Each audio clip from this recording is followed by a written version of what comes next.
Hej, mit navn er Frank Grillmann, og jeg arbejder for Profile Hoiver. Jeg vil gerne fortælle jer lidt om vedligeholdelse af lastbildæk.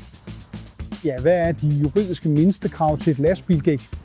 Tja, det skal have en mønsterdybde på mindst 1,6 mm, og der må ikke være synlige udbulinger i karkassen eller synligt stål.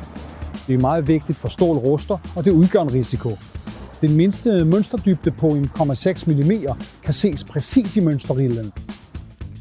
For at køre med gode, sikre dæk er det vigtigt, at man hver dag går en tur rundt om køretøjet. Og vær især opmærksom på ulogiske ting, som du ser. Med ulogiske ting mener jeg for eksempel buler på dæksiden.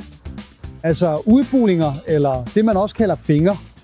Tjek mønsterdybden, og især om alle hjulboltene er der. Det er klogt at tjekke dæktrykket hver uge, når man alligevel går rundt om køretøjet. Og det nemmeste er at give slidbanen et slag med en lille hammer. Hører du en hullyd, er trykket ikke i orden. Hvis den sømmer, så ved du, at der er tilstrækkeligt tryk i.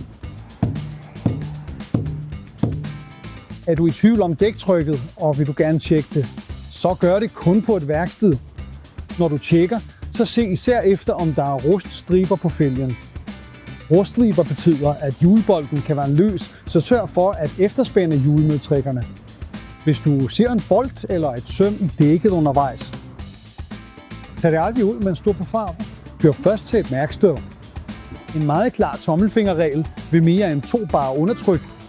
Kør til et værksted og få dækket tjekket, for så er det virkelig punkteret. Det korrekte driftstryk for dette dæk er normalt 9 bar. Hvis jeg måler 7 bar, så er der virkelig noget galt. Så kør til et værksted og få dækket repareret. Det er ikke den eneste kontakt med vejbanen.